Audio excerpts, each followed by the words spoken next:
और हम फिर निवेदन करेंगे कि सारी दुनिया में आप शिव महापुराण की कथा को श्रवण करते हो और यदि त्रिवेणी के घाट पर बैठकर ये कथा सुनते हो तो तीन चीजें तो मेरा त्रिगुणाकार, त्रिकालदर्शी, त्रिनेत्रधारी, त्रिपुंडधारी, त्रिशूलधारी और त्रिनेत्रधारी भगवान आपको दे ही देगा।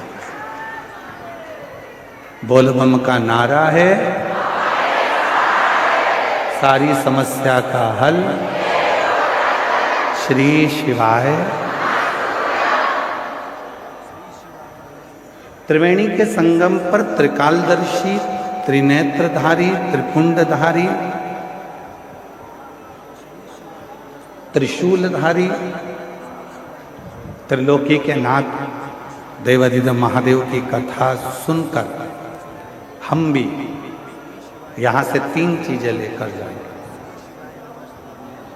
एक लेकर जाएंगे मन की शांति, दूसरे नंबर पर लेकर जाएंगे हम मन की शीतलता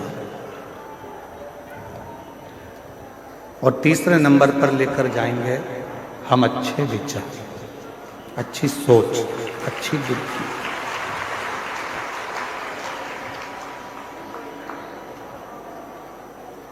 क्यों?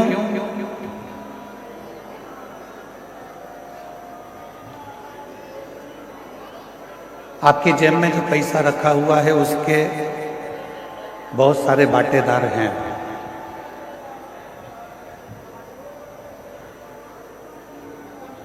आपकी अलमारी में जो पैसा रखा हुआ है उसके भी बहुत सारे हिस्सेदार हैं।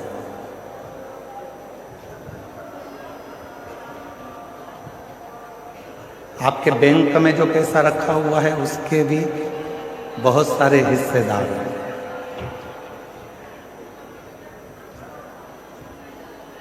आपका प्लाट है उसके भी बहुत सारे हिस्सेदार हैं। आपका मकान है उसके भी बहुत सारे हिस्सेदार।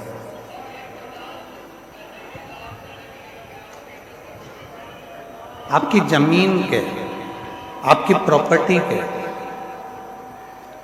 आपके धन के,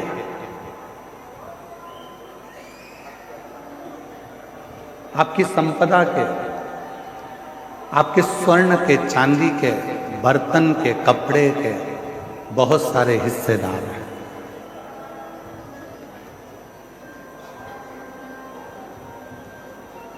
जितना भी आपके पास में धन है उसके ढेरों हिस्सेदार होंगे, पर एक धन हमारा खुद का होता है जिसका कोई हिस्सेदार नहीं।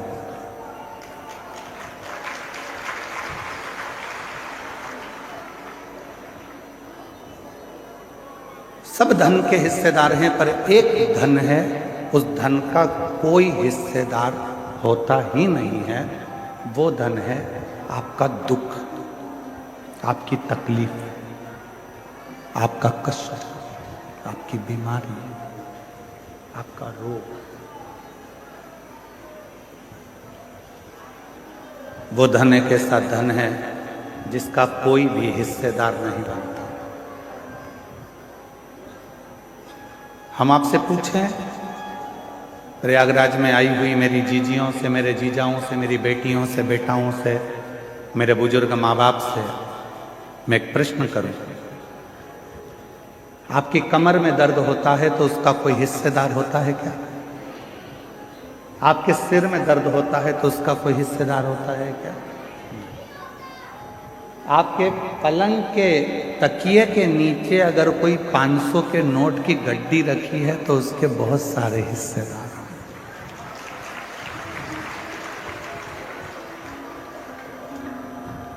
उसके हिस्सेदार हो सकते हैं पर आपके दुख का कोई हिस्सेदार नहीं, कोई नहीं। आपकी तकलीफ का कोई हिस्सेदार नहीं हो। पर शिव महापुराण की कथा में पार्वती खंड में, उमा संहिता में भगवान शंकर ने पार्वती जी से कहा है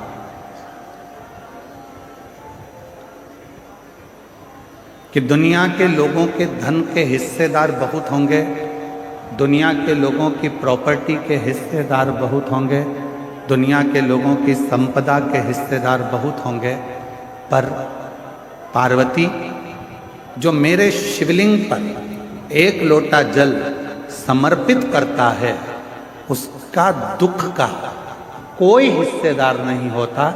पर जब वो पवित्र मन से मेरे ऊपर एक लोटा जल समर्पित करता है तो उसका दुख का हिस्सेदार मैं स्वयं। उसके दुख का कोई हिस्सेदार होगा तो वो शिव होगा।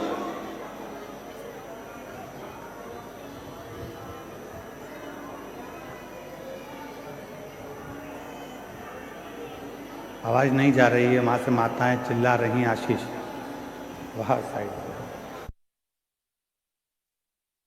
उनके दुख का हिस्सेदार मैं स्वयं हूं।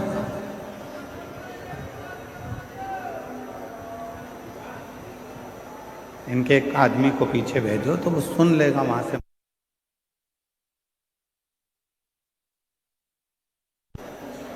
दुख का हिस्सेदार शिव कह रहे हैं कि जब कोई एक लोटा जल समर्पित करता है, जब कोई एक लोटा जल मुझे देता है, तो वो जब दुखी होता है तो उसके दुख का निवारण करने के लिए मैं स्वयं उसके दरवाजे पर पहुंचकर उसके दुख को काट देता हूं। उसके दुख को समाप्त करने की जवाबदारी मेरी हो जाती है। उसकी तकलीफों को समाप्त करने की जवाबदारी मेरी हो जाती है।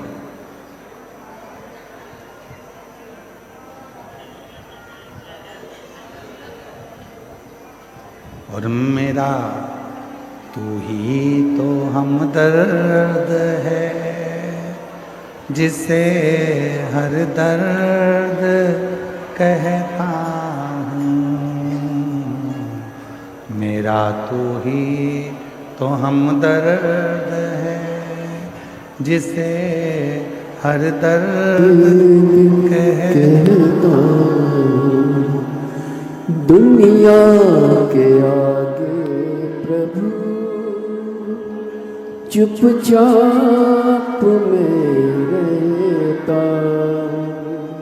दुनिया के आगे प्रभु चुपचाप में रहता। मेरा तू ही तो हमदर्द है, जिसे हर दर्द कहता हूँ। मेरा तू ही तो हमदर्द है, जिसे हर दर्द कहता हूँ।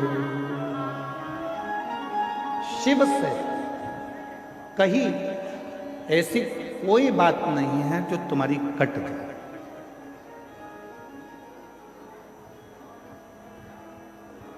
शिव जी से करी हुई प्रार्थना ऐसी कोई नहीं है जो तुम्हारी प्रार्थना को शिव स्वीकार ना करे, शंकर स्वीकार ना करे।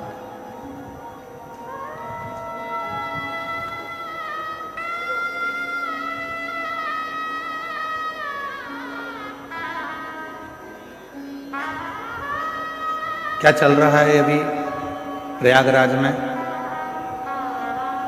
1 महीने का क्या चल रहा है? इसको कुंभ नहीं कहेंगे, इसको कहेंगे माघ मेला।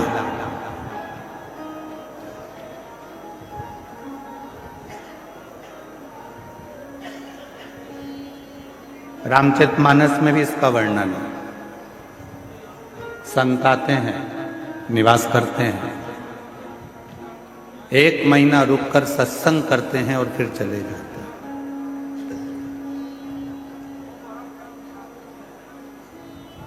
आप क्या करने आए? 2 तरह के संत होते हैं, एक ठेठ का, दूसरा पेट का। जो ठेठ का संत होता है वो एकांत में छिपकर भगवान का भजन करता है, और जो पेट का संत होता है वो छपाकर खाकर अपना गुणगान करता है। दो तरह के।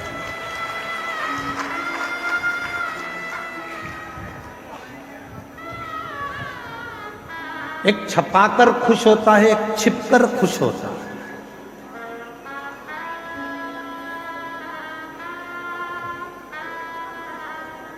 ठेठ का जो संत होता है, जो ठेठ का संत है, वो एकांत में बैठेगा, एकांत में भोजन करेगा, एकांत में भजन करेगा, एकांत में भगवान की भक्ति करेगा। इसलिए जितने कल्पवासी हैं जो यहाँ कल्पवास करने के लिए आए हैं, वो ये नहीं देखते कि मेरे कमरे में जिस टेंट में मैं रह रही हूँ उस टेंट में हीटर लगा है कि नहीं लगा। जो कल्पवास करने वाले हैं वो ये नहीं देखते कि मेरे टेंट के अंदर अच्छी व्यवस्था है कि नहीं। जो कल्पवास करने वाले हैं वो ये देखते हैं, वो ये भी नहीं देखते कि मेरा टेंट बिल्कुल रोड के किनारे है कि नहीं। जो कल्पवासी होते हैं वो कोने में एकांत में छुपकर अपना तंबू लगाकर उसमें बैठकर राम नाम, कृष्ण नाम, शिव नाम भजते हैं, छिपकर रहते हैं, छपाकर नहीं, सामने आकर नहीं। क्यों हमारे शास्त्रों में कहा गया कि संत, साधु, गुरुजन, तपस्वी जन, साधु, सन्यासी, तपस्वी जन जंगल में जाते थे, वन में जाते थे, तपस्या करते थे, वन में जाकर छिपकर बैठ जाते थे, तप करते थे। जहां कोई ना आए वहां संत जाकर, साधु जाकर, गुरुजन जाकर, तपस्वी जन जाकर साधना करते, तप करते थे, साधना करते थे। तो क्या पहले के संत शहर में जाकर तप नहीं कर सकते थे जिससे लोग हमको देखें? क्या पहले के संत शहर में पहुंचकर क्या अपना प्रचार करने का प्रयास नहीं कर सकते थे कि हमको देखें लोग, हम इतनी साधना कर रहे हैं, हम इतना तप कर रहे हैं, हम इतना व्रत कर रहे हैं, लोग हमको देखें, सोशल मीडिया पे डालें, लोग हमको पहचानो? क्या पहले के संत शहर में जाकर तप कर कर दुनिया को नहीं दिखा सकते थे? पर उनको मालूम है छपाकर सामने आकर यदि भगवान को पाने का प्रयास करूंगा तो मेरा भोले भंडारी कभी नहीं मिलेगा। छिपकर एकांत में बैठकर चुपचाप से जाकर एक लोटा जल चढ़ाकर अपने जीवन को सार्थक कर लूंगा तो मेरा कुबेर भंडारी मिल गया, शिव मिल गया।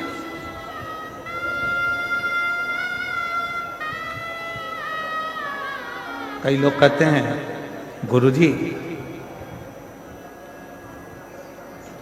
हम सवेरे सवेरे तैयार नहीं हो पाते और लोटा लेके मंदिर में पहुंच जाते हैं जल चढ़ाने, चलेगा क्या?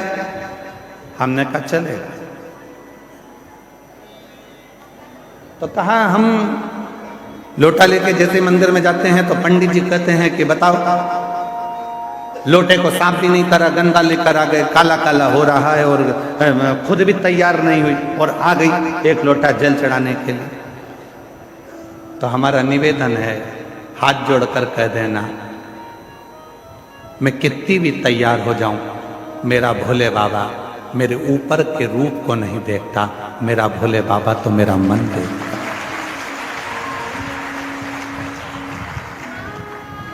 मेरा शिव, मेरा शंकर, मेरा ओघड़दानी कभी ऊपर का रूप देखा ही नहीं।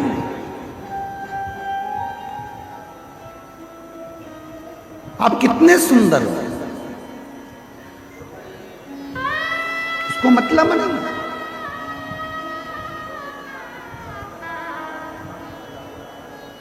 वो नहीं देखेगा। तुम्हारी जितनी भी डिग्रियां हैं ना, इंजीनियर की, डॉक्टर की, कलेक्टर की, आईजी की, डीआईजी की, कमिश्नर की, पुलिस की, इंजीनियर की, तुम्हारी जितनी डिग्रियां हैं सारी डिग्रियां केवल पृथ्वी पर देखी जाएगी। वहां तो केवल एक डिग्री देखी जाएगी, तूने पृथ्वी पर जाकर पुण्य कितना करा है, सत्कर्म कितना किया, भजन कितना किया, नाम जाप कितना किया, स्मरण कितना किया, कीर्तन कितना किया, मंत्र जाप कितना किया। वो डिग्री उस परमात्मा के यहाँ देखिएगा।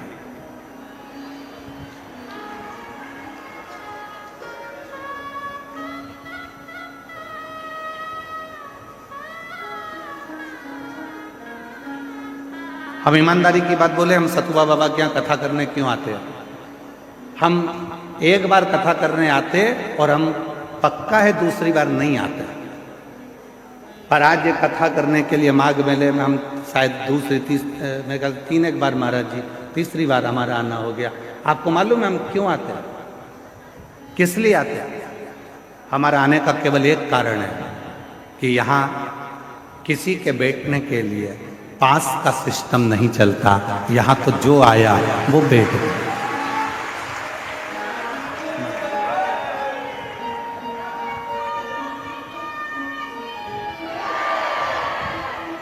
यहाँ हमारा आने का केवल एक कारण है कि यहाँ बहुत सारे बैरिकेड बनाकर, ये नहीं कि जिसने धन दिया वो आगे बैठेगा, जिसने कम दिया वो राइट में बैठेगा, और कम दिया तो वो लेफ्ट में बैठेगा।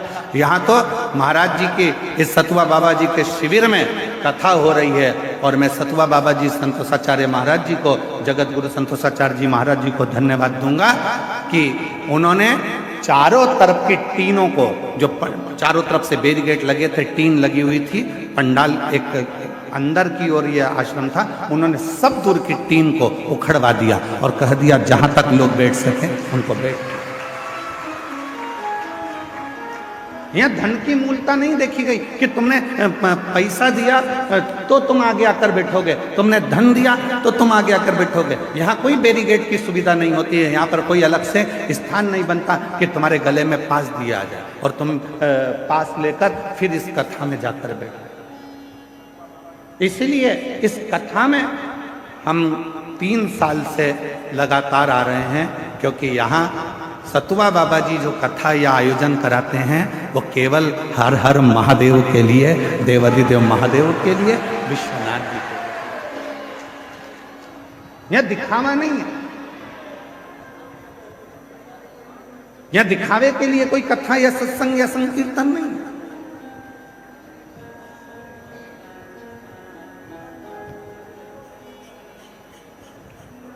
यहां तो केवल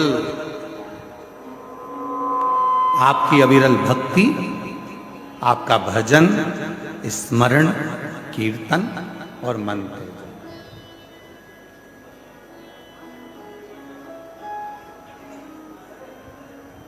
केवल आपका भजन, कीर्तन और मंत्र आप करो।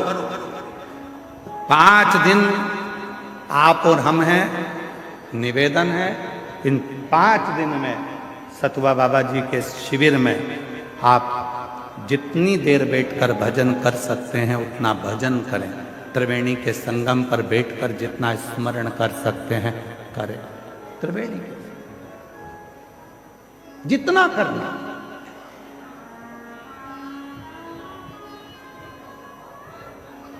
और नहीं तो हम तो एक बार आते और एक बार में देख लेते कि भैया यहाँ तो कुछ अलग बात है, तो फिर हम ना आते। महाराज जी हमारी आदत थोड़ी सी बड़ी गलत है। हम जहाँ देख लेते हैं कि गड़बड़ है तो हम वहाँ जाते नहीं, परंतु हमने देखा यहाँ कोई वीआईपी पास नहीं, कोई वीआईपी ट्रीटमेंट नहीं। और आप लोग यहाँ पंडाल में रात्रि को रुके हो गए, आपसे किसी ने कहा कि 500 रुपये दो, जम के बोलो जरा। नहीं, किसी ने आपसे कहा कि 1000 रुपये दो आगे बैठने का, कोई नहीं। इसीलिए हमारा मन सतुआ बाबा जी के इस शिविर की ओर हर साल खींच कर लेकर आ जाता है और यहाँ कथा कर।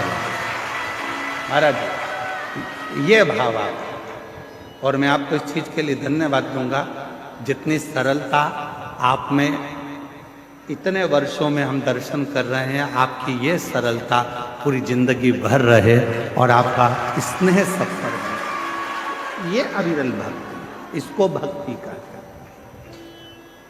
इसको विश्वास कहते हैं, इसको भरोसा कहते हैं, दृढ़ता। शिव क्या है? मेरे शंकर भगवान के यहाँ पर भगवान नारायण भी अगर आए हैं तो शिव जी के सम्मुख में आकर खड़े होकर लक्ष्मी जी भगवान नारायण से कहती हैं कि आप भगवान शंकर को कुछ देकर प्रसन्न कर लीजिए।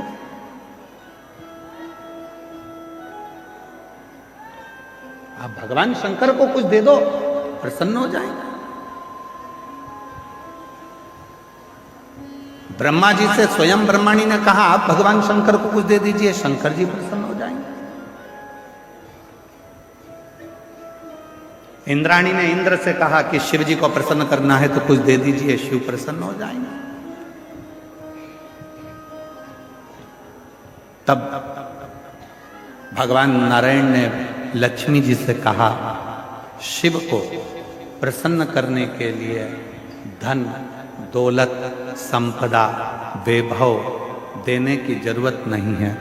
शिव को अगर कुछ देना है तो अपने चलते हुए समय में से, अपनी चलती हुई श्वास में से, अपने चलते हुए जीवन में से 2 क्षण राम नाम का दे दीजिए, शिव जी आपके हो जाएंगे। केवल राम, केवल कृष्ण नाम, केवल भगवत नाम, केवल भजन स्मरण शिव को दे दो, शिव तुम्हारा हो जाए।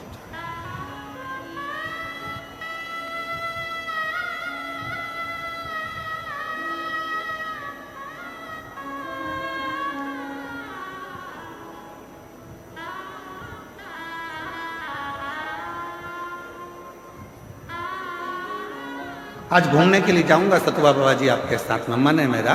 पूरे प्रयाग में मुझे घूमकर देखना है कि कौन से करोड़पति सेठ ने यहां पर भंडारे खोल के रखे। मुझे पूरे माघ मेले में देखना है कि कौन से करोड़पति सेठ ने भंडारे खोल के रखे हैं। जो दुनिया के लोग कहते हैं साधु मांगता है, जो दुनिया के लोग कहते हैं संत मांगता है, जो दुनिया के लोग कहते हैं ब्राह्मण मांगता है, जो दुनिया के लोग कहते हैं सन्यासी मांगता है, उनको दिखाना है मुझे इस आस्था चैनल पर कि संत मांगता है तो कहां ले जाकर भक्तों को खिलाता है, वो दिखाने का प्रयास करना है। यहां माघ मेले में कोई सेठों ने अपने अपने शिविर नहीं लगाए। यहां माघ मेले में जो लंगोटी पहनने वाला बाबा है, जो तन पर एक वस्त्र धारण करने वाला संत है, उसने अपना शिविर लगाकर 1 महीने तक ना जाने कितने कितने हजारों भक्तों को, किसी को चाय पिला दी, किसी को भोजन करा दिया, किसी को भंडारा खिला दिया। वो तुम्हारे लिए मांगा है, वो तुम्हारे लिए लेकर आया। और मुझे माघ मेले में उस सेठ को ढूंढना है जो भंडारे कर रहा है। कि कितने लोग कहते हैं कि आज के महाराज तो लूटते हैं, आज के महाराज तो लेकर आते हैं। उनको दिखाना है इस माघ मेले में एक एक झोपड़े में बैठा हुआ एक एक संत, एक एक साधु, एक एक तपस्वी, एक एक सन्यासी आपको खिलाने के लिए बैठा है और आशीर्वाद देने के लिए बैठा है। यहाँ लेने के लिए नहीं बैठा, यहाँ लेने नहीं आया, यहाँ देने आया।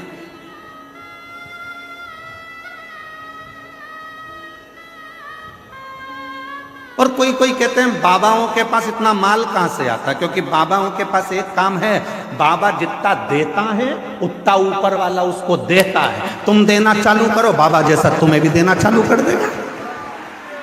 तुम संत नामदेव जी महाराज से कहा गया कि नामदेव जी महाराज एक बात बताओ, तुम्हारे झोपड़े में आग लग गई थी, तुम्हारा झोपड़ा जल गया था, तुम्हारा घर जल गया था, फिर रात भर में तुम्हारा घर बनाया किसने? तो एक काम करो, नामदेव जी ने कहा मेरे रिश्तेदार आए थे उन्होंने बना दिया, तो हमारा भी घर बनवा दो तुम्हारे रिश्तेदार से। तो नामदेव जी ने कहा लगाओ आग अपने घर में, तुम अपने घर में आग लगाओ, वो बना कर जाएगा। तुम भी तो एक बार लुटाना प्रारंभ करो, देना प्रारंभ करो। जब दोनों हाथ से तुम देना प्रारंभ करोगे तो हजारों हाथ से वो देना तुम्हें प्रारंभ कर देगा। तुम देव तो शिव ओघड़दानी है। लक्ष्मी जी कह रही हैं भगवान नारायण से कि शंकर जी को कुछ दे दो, शंकर जी आपको मिल लेंगे।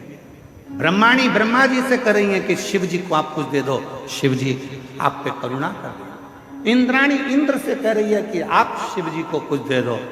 तब भगवान नारायण ने कहा शंकर भगवान को कुछ नहीं चाहिए, शिव जी तो केवल आपसे राम नाम मांगते हैं।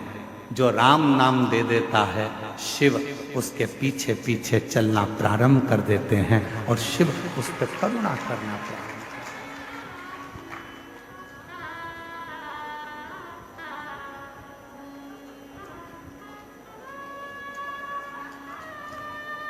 ऐसे दयालु नाथ से रिश्ता बनाइए, ऐसे दयालु नाथ से। मेरी जीजियों, सबको आता है ना? आप सबको मालूम है हम हमारे भजन नहीं बदलते। हम ज़्यादा भजनों को इसलिए नहीं बदलते क्योंकि कथा में आप जितनी देर बैठो तो आप लोगों को मालूम होना चाहिए कि जो भजन गुरु जी गाएंगे वो भजन आपको भी गाना, क्योंकि हमारे भजन नहीं होते।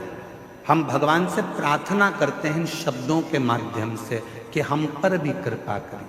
तो आपको भी अपनी वाणी में बोलना है साथ साथ, ऐसे दयालु नाथ से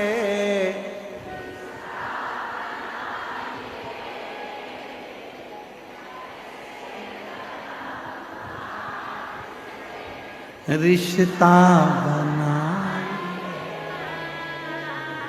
मिलता रहेगा आपको जो कुछ भी चाहिए, मिलता रहेगा आपको जो कुछ भी चाहिए। मांगा है भोले वरदान एक ही, मांगा है भोलेनाथ से वरदान एक ही। तेरी दया बनी रहे जब तक है जिंदगी, तेरी दया बनी रहे जब तक है जिंदगी। मांगा है भोलेनाथ से वरदान एक ही। हमें बस एक वर दे दो, अंतिम श्वास तक तेरी कृपा, आखिरी सांस तक तू मिलता है। आई माघ मेले में 5 दिन की शिवपुराण सुनने के लिए आई। मैं जानती हूं कि मैं 1 महीना कल्पवास नहीं कर सकती, मेरे बच्चे छोटे हैं। मैं 1 महीना माघ मेले में नहीं रह सकती क्योंकि मेरा परिवार बड़ा है।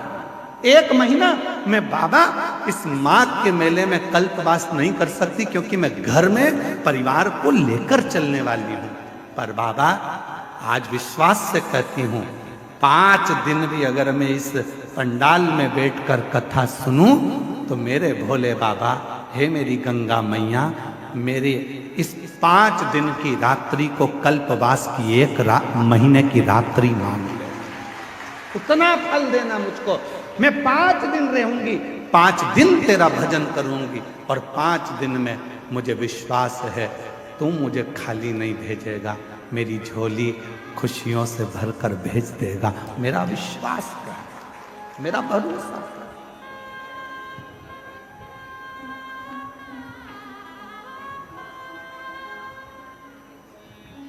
एक माँ ने अपना पत्र लिखा है कि मेरी, देखो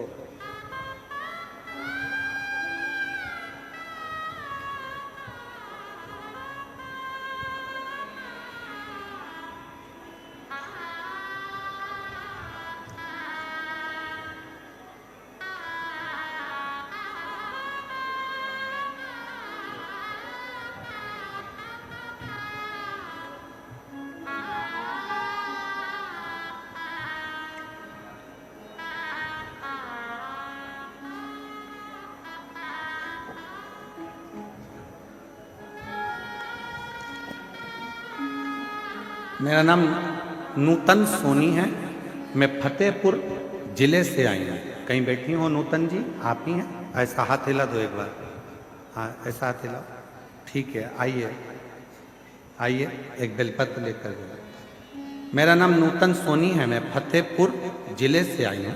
मेरा मोबाइल नंबर ये है। श्री शिवाय नमस्तु। मैं प्रणाम करती हूँ। 2020 में कर्जा बहुत हो गया था, इतना कर्जा हो गया कि उस कर्जे को चुकाना भारी पड़ गया। बढ़ता बढ़ता कर्जा और लाखों में बढ़ गया, दुगना तिगना चौगना। किससे कहूं? तब कर्जा बढ़ते बढ़ते जब लाखों में और ज्यादा 20 लाख से भी ज्यादा और बढ़ता चले गया, जैसे जैसे साल निकल रहे थे कर्जा तिगना चौगना होते जा रहा था। तब किसी ने कहा कि वो सियोर वाला बाबा कथा कहता है, उसके पंडाल में बैठकर जो मांगा जाता है वो मिलता है। आ गई प्रयागराज के कुंभ के मेले में, पंडाल में बैठ गई। मुझे नहीं मालूम था, मैं मेले में फंसती फंसाती एक दिन कथा में पहुंचकर बाबा से विनय करी, झोली पसार कर कहा, मेरा कर्जा बहुत ज्यादा हो गया है, तुझे चुकाना। आप कहते हो कि पंडाल की मिट्टी को भी सिर से लगाना, मैं तो उठाकर ले गई पंडाल की मिट्टी को। गुरुदेव, अब जरा पत्र को आप यहां पर देखिएगा, मात्र जाने के 15 दिन हुए हैं। एलईडी पर पत्र चल रहा है कि नहीं चल रहा? चल रहा? नहीं चल रहा? आस्था पे है, एलईडी पर क्यों चल रहा? ठीक है, कल चल जाएगा।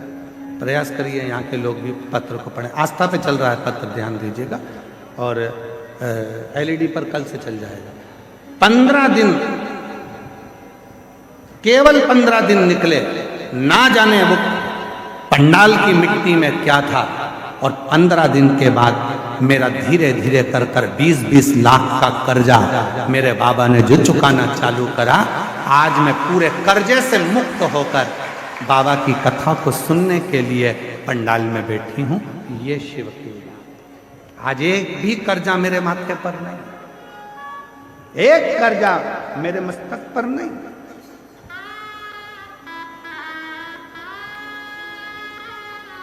कौन देगा तुमको 20 लाख रुपए? तुम्हारे रिश्तेदार दे देंगे तुमको 20 लाख रुपए? बोलो, जम के बोलो जरा। 5 लाख दे देंगे, 10 लाख दे देंगे, 25 लाख दे देंगे, कोई तुम्हारा कर्जा चुकाने वाला नहीं होगा। कर्जे में डुबाने वाले मिलेंगे पर कर्जा चुकाने वाला नहीं होगा। और याद रखना, कर्जा तुमने किया है तो चुकाना भी तुम्हें है, मेहनत तुम्हें करना है। सियोर वाला महाराज आकर तुमको करोड़ों की गड्डी नहीं देगा, सियोर वाला महाराज आकर तुम्हें कहीं से गड़ा हुआ हंडा निकाल कर नहीं देगा। मेहनत तुम्हें करना पड़ेगा, एक लोटा जल तुम्हें चढ़ाना पड़ेगा।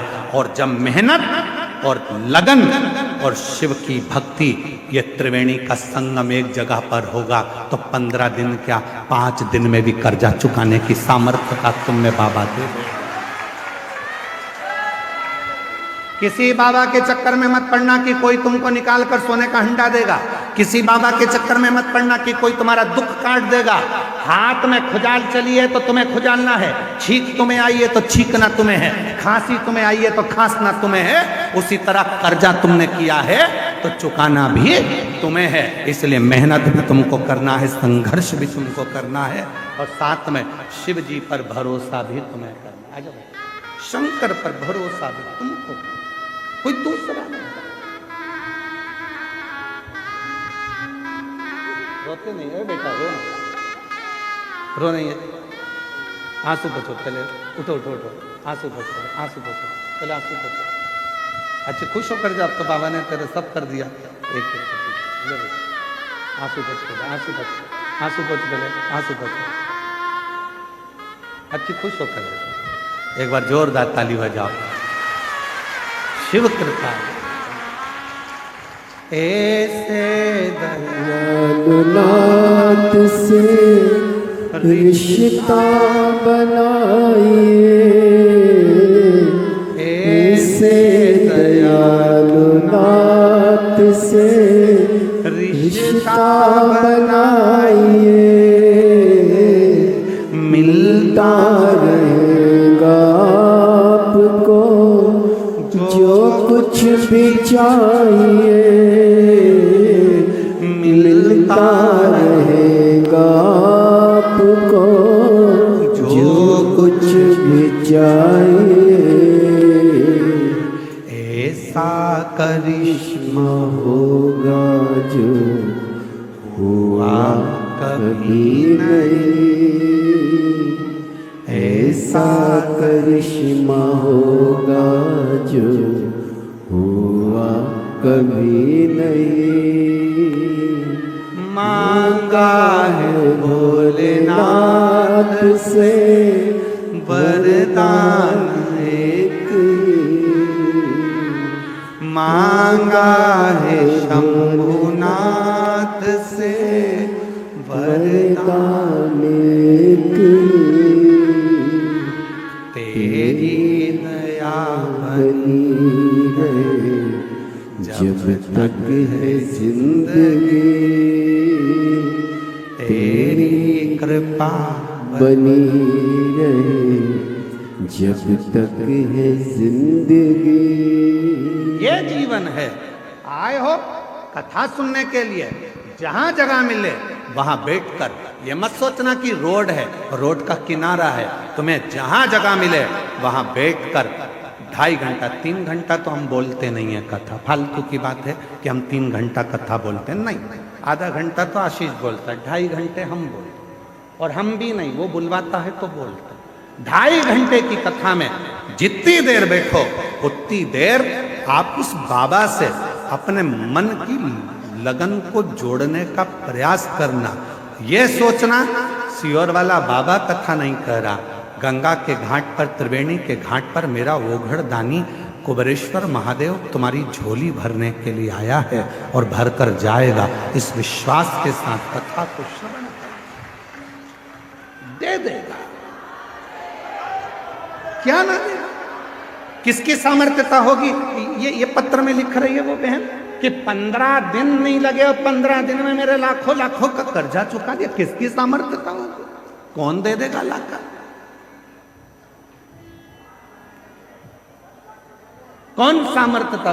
उस परमात्मा की कृपा होगी तो उस परमात्मा ने अगर जगत ने तोड़ी और उसने जोड़ी, फिर किसी के बाप में दम नहीं है कि कोई तोड़ के बता दे। किसी के बाप में दम हो तो तोड़ के बता दे, जब वो जोड़ता है तो कोई नहीं तोड़ता। और हम और आप सब उलझनों में फंसे हुए विचार कर रहे हैं कि भाई कोई मिलेगा और कुछ दे देगा। ना ना ना, हम तो यहां तक कहेंगे, ए मेरी जीजियों, ए मेरे जीजाओ, बेटियों बेटाओं, मेरे बुजुर्ग माँ बाप, याद रखना, माघ मेले में अगर तुम्हें पड़ा हुआ किसी का मोबाइल भी मिल जाए, किसी की सोने की रकम भी मिल जाए, तो उस पर अपना हक मत बताना। ना जाने वो मोबाइल और सोने की रकम तेरे घर में जाकर कितना उपद्रव मचाएगी और ना जाने तेरे घर को कितना बर्बाद कर देगी, कोई भरोसा नहीं। यहां सोने की रकम ढूंढने मत आना। यहां कई लोग होते हैं, गंगा का पानी उतरता है तो चुंबक को डाल डालकर उसमें से सोने चांदी के सिक्के ढूंढा करते हैं। अरे धिक्कार है जो गंगा का पानी उतरने पर तुम सोने और चांदी के सिक्के ढूंढते हो।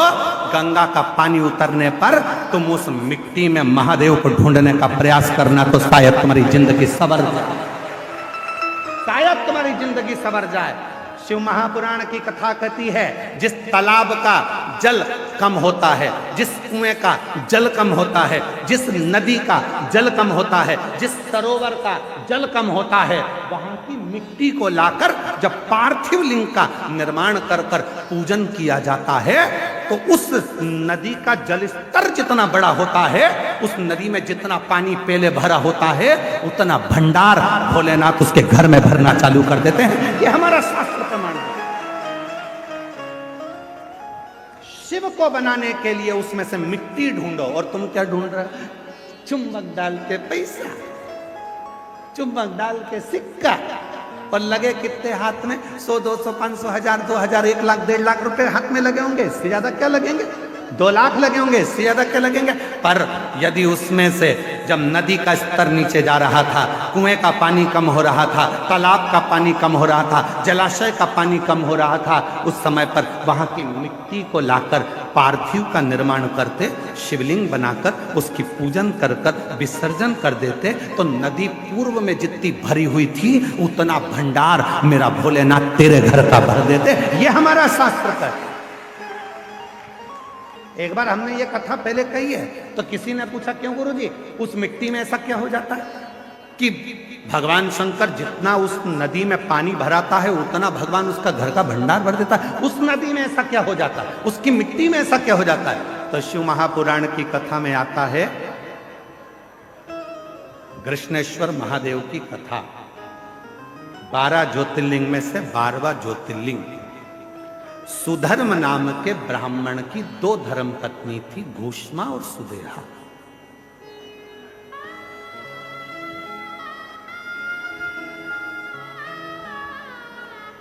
आप लोगों के मन में भी संशय होगा कि नदी का पानी उतरता है तो उसकी मिट्टी का शिवलिंग क्यों बनाया जाता है, उसका फल क्यों इतना कि भगवान का भंडार भर देता है। नदी, तालाब, बावड़ी, कुआं का पानी कम होता है तो उसकी मिट्टी को निकालकर उसका शिवलिंग बनाकर पूजन करने का फल क्या होता है। तो सुनो कृष्णेश्वर महादेव की कथा। सुधर्म नाम के ब्राह्मण की 2 धर्म पत्नियां थी, सुदेहा, घूष्मा। 2। सुदेहा के घर में संतान नहीं है और घूष्मा के घर में एक बेटे ने जन्म लिया। बेटे ने जन्म लिया तो सुदेहा का मुख उतर गया, मेरे गर्भ से औलाद नहीं है, और घूष्मा को औलाद हो गई।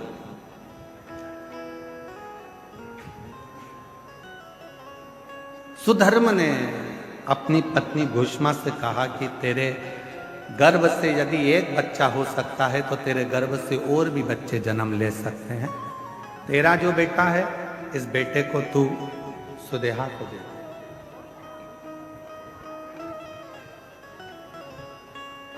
इस बेटे को तू सुदेहा को दे दे।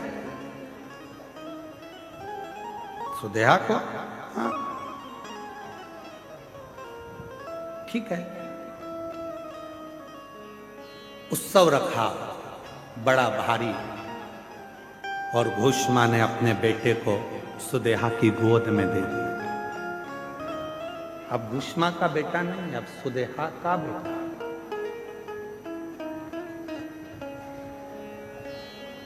सुदेहा का बेटा। धीरे धीरे बच्चे को पाल पोस कर सुदेहा ने बड़ा किया। वो बच्चा जब बड़ा हो गया, उसका विवाह हो गया, बहू घर में आ गई। बहू आई तो बहू को मालूम पड़ा कि मेरी असली सास तो घूष्मा है। सुदेहा की गोद में मेरे पति को दिया गया, पर सास तो घूष्मा। अब वो सुदेहा को कम मानती है और घूष्मा को ज्यादा मानती है।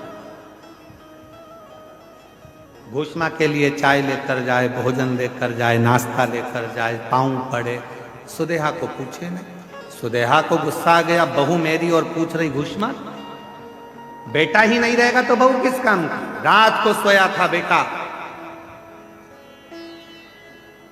बहू गई थी मायके और बेटा सोया था। तभी सुदेहा ने अपने बेटे के तलवार से काट काट के टुकड़े कर दिए, कपड़े में बांध लिए, सिर पे पोटली रखी, तालाब में फेंक।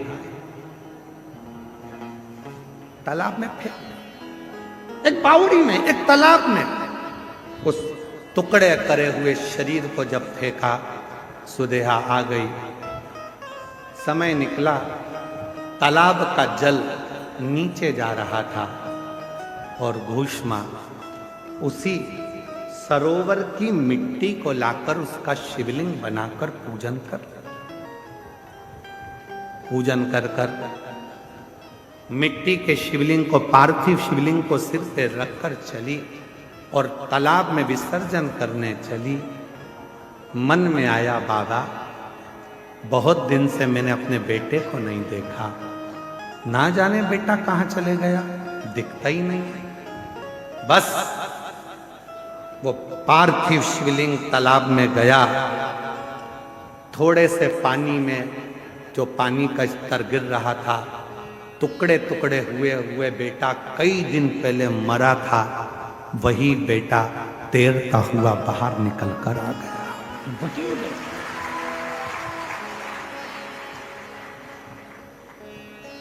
चीख पड़ी, मेरा बेटा और पानी में। मां से गले लगा, बेटा तू पानी में कैसे आ गया? पता नहीं, पर अंदर कोई बाबा था। दोनों पति पत्नी ने मेरी बहुत सेवा की। घूष्मा ने आवाज लगाकर कहा, बाबा मैं जानती हूं कोई दूसरा बाबा नहीं आ सकता, बाबा तो मेरा महादेव ही होगा। बाबा आओ दर्शन तो दो। तब मेरे भोलेनाथ निकल कर बाहर आए और कहा, घुष्मा, जिस सरोवर में ना जाने कितने पार्थिव शिवलिंगों का निर्माण होकर विसर्जन हुआ, वो मिट्टी इस सरोवर में जमती चली गई और उसी मिट्टी के भाग से तूने मेरे शिवलिंग का निर्माण करा। तो जितने जितने पार्थिव लोगों ने पूर्व में बनाए थे, उन सब का कण कण मिलकर तूने मेरी आराधना करी, तो तेरा मरा हुआ बेटा भी जिंदा तुझे प्राप्त हो, जिंदा प्राप्त हो गया। बाबा, मेरा मन है कि आप इस भूमि पर निवास करो। शिव जी ने कहा, तथास्तु।